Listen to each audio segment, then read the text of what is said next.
In the next few years, I expect the digital transformation of life to bring huge changes.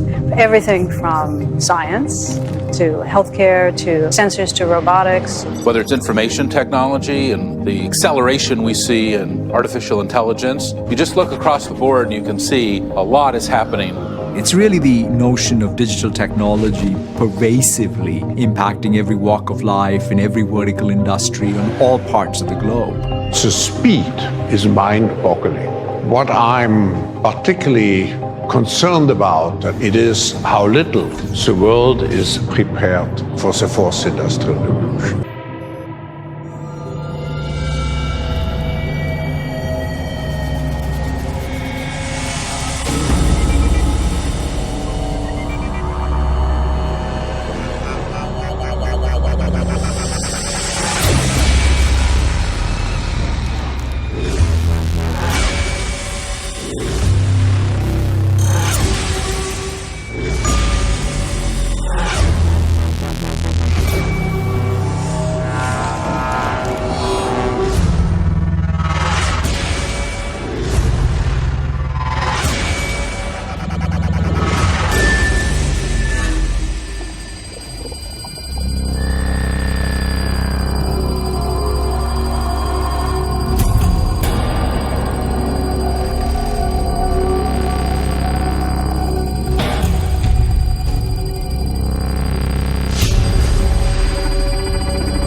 When we talk about surveillance, I think a lot of us have the idea, oh, there's the security cameras, and then there's somebody standing behind, all the monitors and looking and seeing what's going on.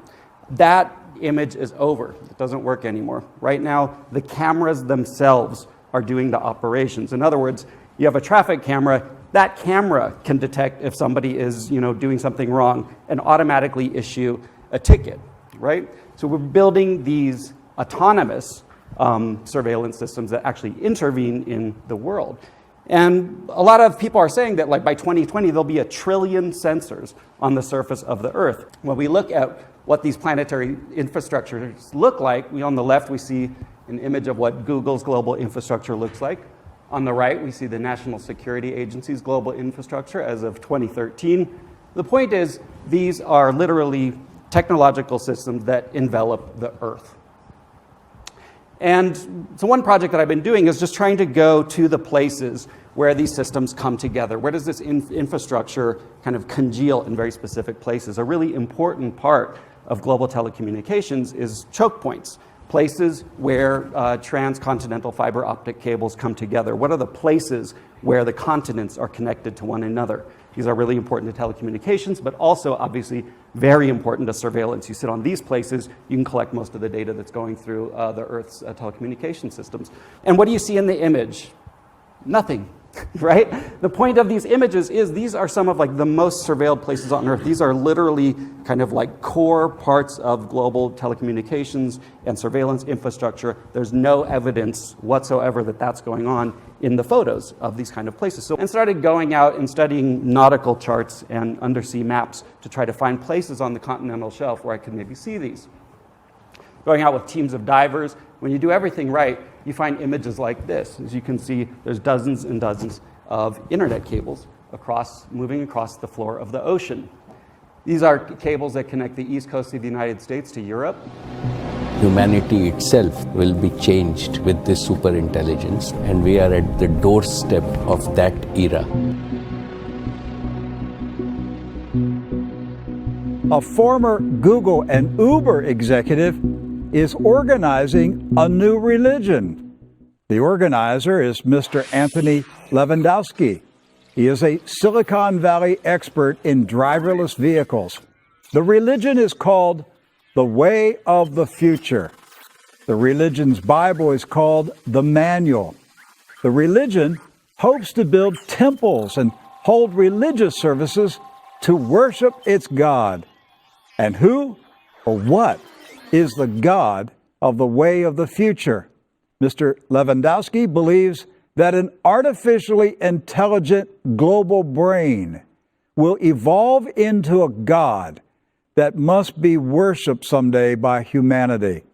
He told Wired magazine, quote, "What is going to be created will effectively be a God. It's not a God in the sense that it makes lightning or causes hurricanes, but if there is something 1 billion times smarter than the smartest human, what else are you going to call it?" End of quote.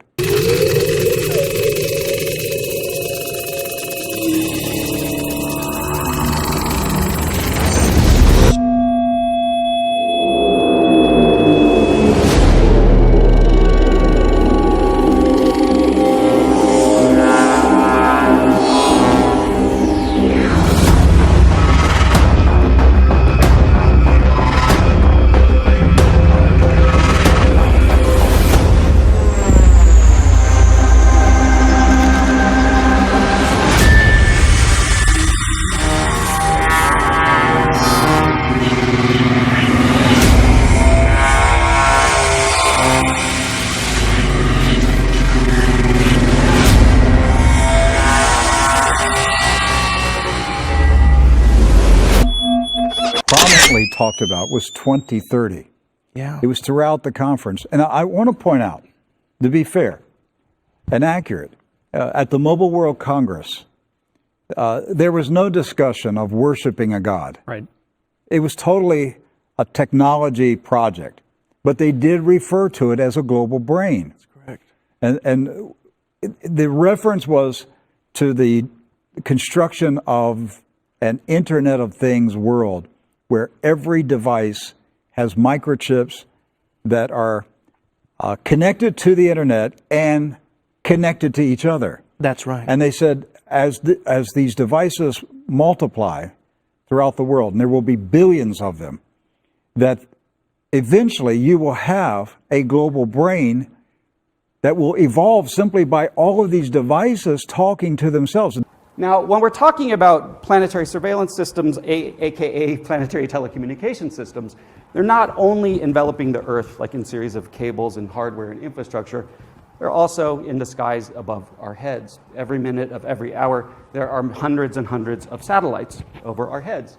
One project I've been doing, again, over many, many years, is trying to track and photograph all of the secret satellites in orbit around the planet, all the unacknowledged satellites. And this is done using data from amateur astronomers. Amateur astronomers go out, they see something in the sky, they look it up in a catalog, it's not there, they know they've seen a secret satellite, which is usually an American military or intelligence satellite.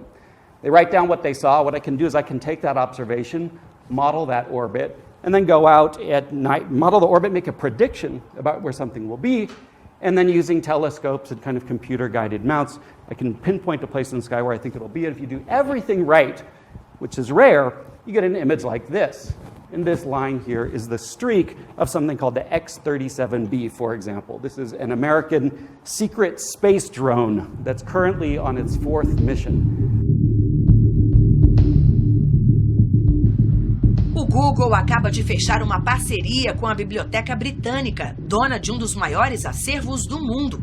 Serão digitalizados 250 mil livros e documentos publicados entre 1700 e 1870.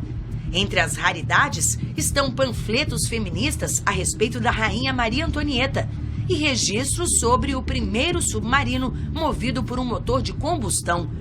O objetivo da biblioteca é digitalizar 1 milhão de livros até 2020. His footage of NSA bases was included in Citizen 4, Laura Poitras's documentary about Edward Snowden. But he doesn't consider himself an activist with a political agenda. If I say, I think we should pay attention to Google as an institution, and that we should really think about whether or not we want to have that sort of power concentrated in a particular company, and corporations with that sort of influence, how do we want them to exist? Is that an activist proposition? Not really, in the sense that you're not proposing something that we're going to do about it, but perhaps it's activist in the sense that you're saying, this is something that I think should be on our kind of social agenda to.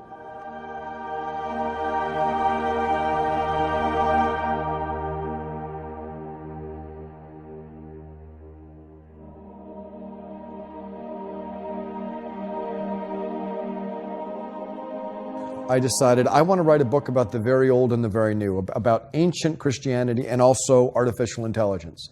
And what would be a perfect setting for that? Well, you know, Spain is a country with an enormous history, a Christian history, a deep Christian history, and they also have the second fastest computer in the world and are working in artificial intelligence. And also... And the computer is in a church. It is in a church, yeah. Symbols are a language that can help us understand our past. The film version and 2 others in the franchise star Tom Hanks as Harvard professor of symbology Robert Langdon. But with all that success has come a wave of criticism.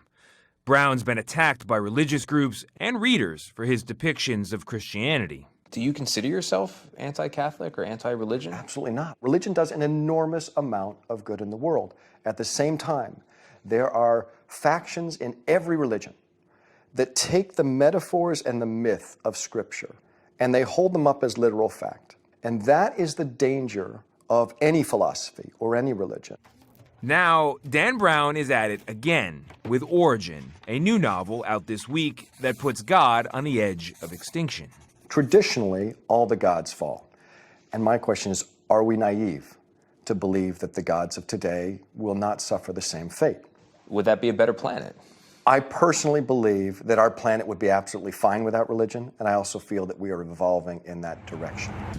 Was Origin, can we say Origin was your personal apostasy? Are you an atheist now? No, I don't think I know enough to be an atheist. I think I'm an agnostic. I'm happy to say that I'm a work in progress. I don't have all the answers. All I know for sure is that the God of my childhood, a God that was resurrected, the God of the New Testament, Jesus, is no longer feels like a literal God to me. I think that there's some beautiful metaphors and stories in the Bible from which we can learn, but I do not see the Bible as historical fact. That just for me is what makes sense to me. That doesn't mean that we can't live our lives with Jesus Christ as an example of compassion. That's fine.